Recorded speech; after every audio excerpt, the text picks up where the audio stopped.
그때 갈릴레아 카나에서 혼인 잔치가 있었는데 예수님의 어머니도 거기에 계셨다.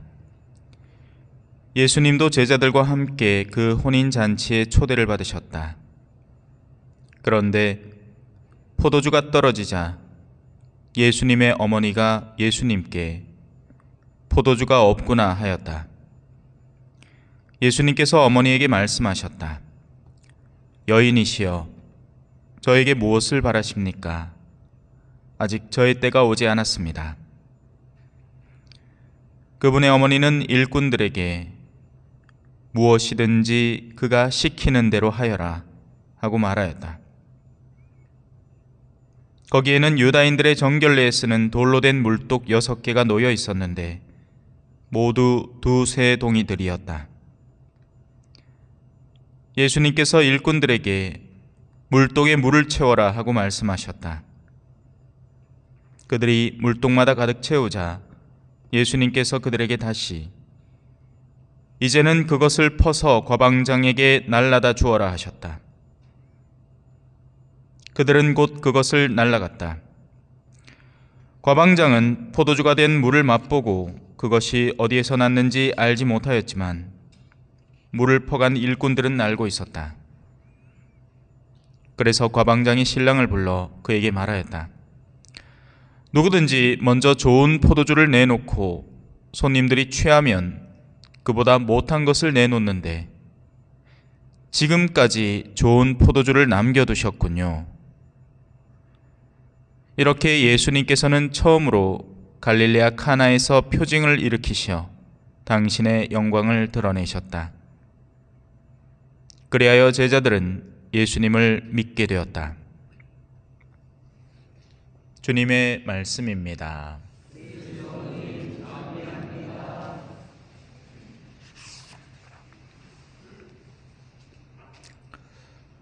찬미 예수님, 물동이들이 많이 왔네요. 물은 이미 채워질 것이고 이제 포도주로 변하는 일만 남았죠. 여러분들이 물동이들입니다. 그죠? 그리고 하느님은 마지막 날에 여러분들을 맛보실 것입니다. 여전히 새 속에 텅 빈 항아리로 남아있을 것인지 아니면 참된 신심으로 향기로운 포도주로 변모되어 있을지는 여러분의 몫이죠. 우리는 모두 세례의 물을 받았으니까요. 그죠?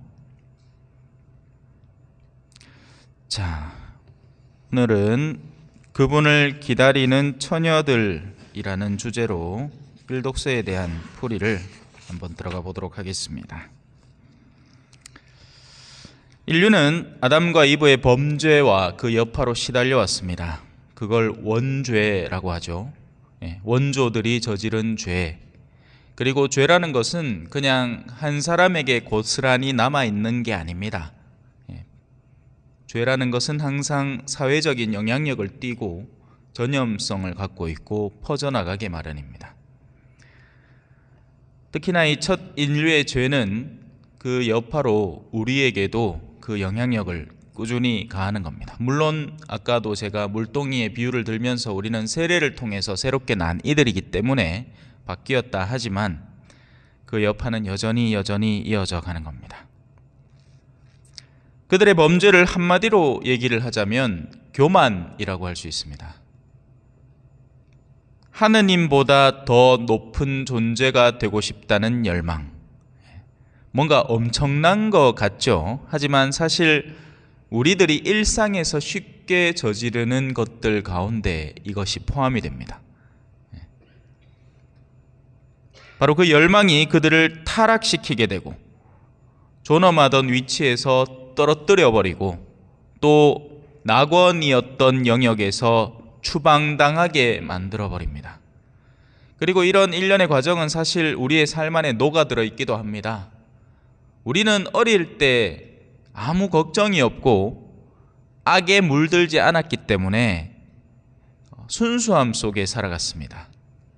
하지만 점차적으로 그게 변질되고 바뀌게 되죠. 등급이라는 것을 이해하게 되면서 참 모르겠습니다. 우리 어르신들 어릴 때만 해도 다들 순진했어요. 제가 어릴 때만 해도 그냥 친구는 친구고 뭐 그게 끝이죠.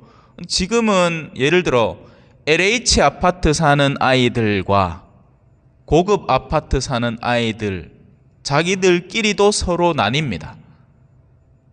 부모가 그따구로 가르치는 거예요. 야, 니 저 아파트 사는 아들하고 친구하지 말해. 이딴 식으로 하는 겁니다. 어떨 때 심할 때는 아예 유치원에서부터 반을 좀 갈라도 LH에서 오는 아들은 한 반 따로 만들고 우리 고급 아파트 사는 아들은 좀 따로 하자. 지금은 더 심하면 더 심하지 덜하지는 않을 겁니다. 우린 등급 나누기를 너무 좋아하거든요. 지금도 인간은 끊임없이 영원한 분에게 순명하기를 거부하면서 자신들이 만들어낸 것, 개발한 것들이 마치 신적인 능력을 대체하기라도 하는 양 착각하며 살아가죠. 간단한 예가 지금 일어나고 있는 미국의 산불 아닙니까? 지금 그 산불이 어디서 나고 있어요? 미국의 가장 부촌에서 일어나고 있습니다. 돈이면 다 되리라. 집안에 얼마나 시설들을 다 해놨겠습니까? 몇백억짜리 주택인데 스프링쿨러가 없겠으며 뭐 물탱크가 없겠으며 그 일대에 소방시설이 없겠습니까? 완전 무용지물이라는 거죠. 우리는 과학이 다 해결해 줄 것처럼 우리 삶도 가늠합니다. 보자, 내 한 80몇까지 안 살겠나? 웃기고 있네. 내일 당장 죽을 수도 있습니다. 그죠? 갑자기 날씨가 우리 대만에서 몇백 명이라 죽으라 하더라? 한 500명인가? 뭐 정확한 숫자는 모르겠는데 항상 영상의 기온에 이렇게 살아오던 사람들이 갑자기 한파가 한꺼번에 밀려오니까 다들 심장마비로 죽어버렸대요. 일순간에 말이죠. 우리는 그런 것들을 다 예측할 수 있다고 보고 다 대비가 될 거라고 생각을 합니다. 보험 들어놓으면 뭐든지 해결되리라고 착각을 하는 거죠. 아닙니다. 사람의 목숨은 하느님께 달린 겁니다. 바로 그런 영역들이 우리를 자꾸 교만하게 만듭니다. 우리가 우리의 길을 찾아내고 싶고 미래를 바꾸고 싶어서 신자라는 이들이 철딱선이 없게도 사주 전보로 다닙니다. 미래를 알고 짚어내고 대비하고 싶어서 하느님을 신뢰하면 될 것을 내가 준비하고 싶은 미래를 살고 싶은 거예요. 내 욕구에 따른 미래를 계획하고 싶은 거죠. 돈의 필요 이상으로 집착하는 이들도 마찬가지입니다. 계획을 단단히 잡아놓죠. 이 정도 벌고 이 정도 이후에는 노후를 준비하고 근데 그 전에 다 가잖아요. 계획대로 됩니까?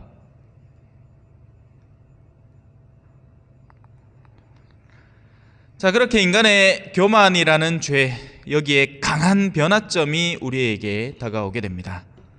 바로 예수 그리스도라는 분이시죠.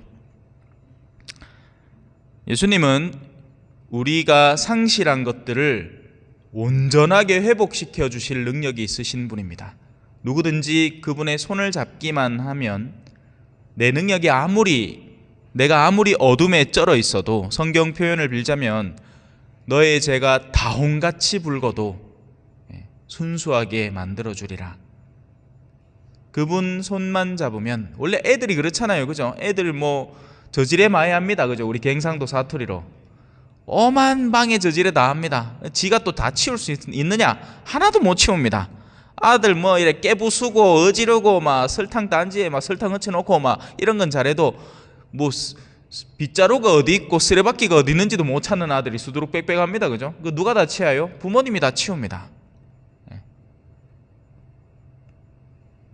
그 부모님과의 의탁관계, 올바른 의존관계만 잘 형성되어 있으면 우리 영혼의 어지러움들이 다 정돈이 되어 가는 겁니다. 이 역시도 사실 영혼이 어지러운 건데 이걸 심리가 불안정하다라고 착각을 하면서 의사를 찾아가죠. 물론 필요한 의사가 있습니다. 심리적으로 그런 다스림을 받고 치유를 받을 필요가 있지만 영혼의 영역을 망각한 채 거기에만 매달리는 것도 문제입니다. 의지가 그릇되어 있는데 수도꼭지에서 구정물이 콜콜콜 나오는데 이 바닥에 흩어져 있는 구정물을 어느 수건으로 어떻게 닦아야 되나를 고민하고 있는 건 어리석은 일이잖아요. 뭐부터 해야 됩니까? 수도꼭지부터 잠궈야 됩니다. 그죠? 죄를 지을 의지가 가득 차 있는데 내 정서를 추스른다고 해서 그 죄가 멈추지는 않지 않습니까? 그 순간에 무슨 약물을 쓴다든지 무슨 방법론을 써서 내 영혼을 잠깐 치워낼 수는 있어도 근본적으로 수도꼭지를 잠그지 않았는데 계속해서 어둠을 향해서 달려가는 내 내면의 의지가 정돈되지 않는데 그게 다 무슨 소용이겠어요, 그죠? 잘 따라오고 계신지 모르겠다. 내 혼자 그냥 막 하는 거 없습니다. 뭐 그래도 다 듣고 계시겠지 뭐. 안 들으면 못 자겠노 뭐. 그래서 인간의 교만과 타락이라는 흐름에 강한 길을 터주시는 분 예수 그리스도가 오신 겁니다. 그래서 우리에게는 빛이 되시는 분이고 희망이 되시는 분이시죠. 하지만 이 예수님은 그냥 당신 혼자 하고 내려오신 게 아닙니다. 예수님은 우리를 구원하러 오셨기 때문에 우리와 똑같은 존재가 되셔야 했는데 이 내려옴 강생에는 아주 중요한 계기가 필요했던 겁니다. 누군가의 동의가 필요했던 거예요. 교만으로 깨진 관계이기 때문에 그것이 회복되기 위해서는 우리 가운데 누군가가 당신을 원합니다, 당신을 받아들이겠습니다 하는 순명이 필요했던 겁니다. 누구겠어요? 성모님이십니다. 그래서 우리 인간 측에서 드러난 가장 최고의 순명, 하느님을 받아들여서 자신의 태안의 생명으로 잉태하게 된 순명, 너무너무 아름답고 소중한 순명. 지금 제 느낌이 어떠냐면 만약에 제가 이 돈에 관련된 기사거리를 지금 여러분에게 언급을 하고 강의를 하면 오히려 더 잘 들으실 것 같아요. 근데 신앙에 대한 내용을 설명을 하니 그래서 뭐 어쩌라고 이런 느낌을 받게 됩니다. 자, 성모님은 당신 뜻대로 하십시오. 자동차 이름 중에 피앗이라고 있습니다. 피앗, 이태리 자동차인데 당신 뜻대로 하소서. 피앗 볼룬타스 투아, 피앗 볼룬타스 투아, 시쿠딘 첼로 에딘 테라. 하늘에서와 같이 땅에서도 그대로 이루어지십시오. 자, 그래서 오늘 일독서의 이 부분이 나옵니다. 너는 주님의 손에 들려있는 화려한 면류관이 되고 너는 하느님 손바닥에 놓여있는 왕관이 되리라. 이사야서 62장 3절입니다. 바로 이 성모님의 순응으로 인해서, 순명으로 인해서, 순종으로 인해서 우리는 사람이 되신 하느님 그리스도를 얻게 됐습니다. 더할 나위 없이 소중하고 아름답고 필요한 분, 그걸 찾는 분에게만 그죠? 지금 막 돈 욕심이 한참 나는 사람한테 예수님 필요합니다 해봐야 뭔 소용입니까? 그죠? 내 지금 막 화장실에 급해갖고 이 똥 닦는 휴지 찾고 있는데 내 니한테 100만 원 줄게 해봐 소용없는 겁니다. 지금 나 똥 싸러 가야 되기 때문에 똥 닦는 휴지가 필요한 거예요. 이게 오늘날 우리들의 현실인 거죠. 소중하고 값지고 영혼이 정말 빛을 얻을 수 있는 걸 전해줘도 내가 다른 것을 욕구하고 있으면 그 사람에게 필요한 건 똥 닦는 휴지뿐입니다. 아무리 비치고 뭐고 해봐야 소용이 없는 느낌이 드는 거죠. 자, 그래서 이 장면이 우리에게 훌륭한 모범으로 제시가 되는 겁니다. 성모님의 순명 말이에요. 오늘날 우리는 가장 깊은 내면 속에 과연 어떤 의지를 품고 살아가고 있는가 하는 것을 오늘 이 미사 시간을 통해서 한 주간을 통해서 살펴보아야 하는 거죠. 과연 우리는 하느님이라는 분, 세상을 창조하신 분이 존재를 한다라는 전제 속에 그분이 원하는 내 삶을 추구하려고 하는 건지, 아니면 아직도 내가 꿈꾸고 살고 싶은, 내가 욕구하는 세상을 위해서 내 삶을 소진하고 있는 건지, 이 조금 피곤합니다. 왠지 아세요? 우리가 욕구하는 거라는 건 멈춤이 없거든요. 멈추질 않아요. 끝이 없다고요. 아니, 돈 벌어서 만족한다는 사람 봤습니까? 나 한 명도 못 봤네. 일론 머스크가 그 정도 돈 벌어서 나 이제 됐다, 이제 그만 벌란다 해야 될 거 아닙니까? 그만 합니까? 아니죠. 화성 갈 때까지 가는 거예요. 화성 가고 나면 뭐 하겠습니까? 목성 가야지. 안 멈추는 겁니다. 멈추지 않아요. 끝이 없는 겁니다. 이쪽 길은. 하느님은 우리가 되기를 바라시기 때문에 욕심낼 필요도 없고 나 자신이 되면 됩니다.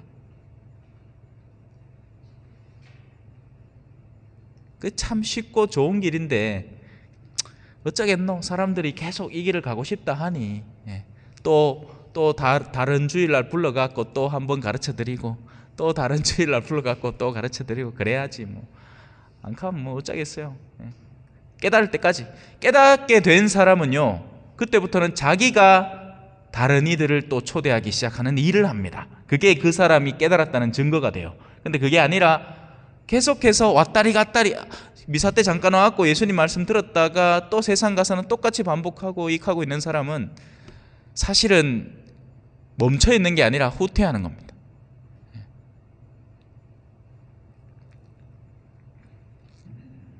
신앙 안에서 멈춤이란 정지되어 있는 신앙이라는 건 없습니다. 앞으로 나아가든지 뒤로 자꾸 물러가든지 하는 거예요.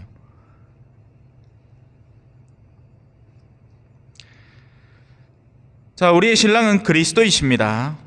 우리는 그분을 기다리는 처녀들입니다. 그죠? 다가올 미래에 대해서 정확하게 알 도리는 전혀 없지만 그분은 선하고 아름다우신 분이시기 때문에 우리가 믿음을 통해서 맞이하는 미래는 분명히 선하고 아름다운 것일 겁니다. 이것이 우리의 확신이고 이것이 우리가 믿는 바죠.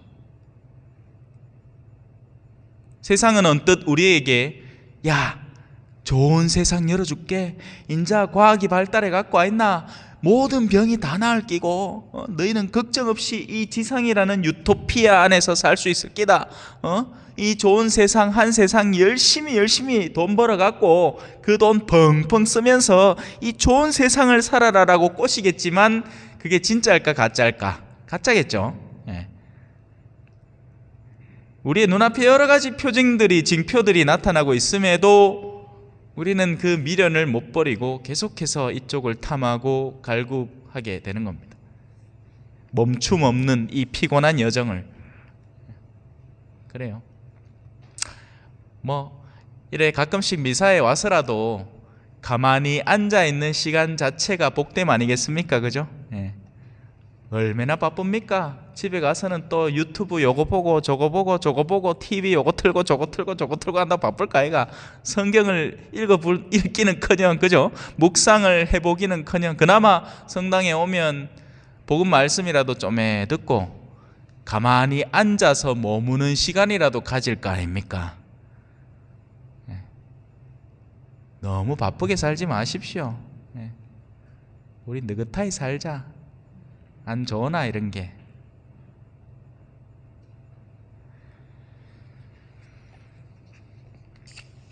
다시는 내가 소박맞은 여인이라, 다시는 내 땅이 버림받은 여인이라 일컬어지지 않으리니 오히려 너는 내 마음에 드는 여인이라, 너의 땅은 혼인한 여인이라 불리리니 주님께서 너를 마음에 들어 하시고 너의 땅을 아내로 맞아 들이실 것이기 때문이다. 아멘.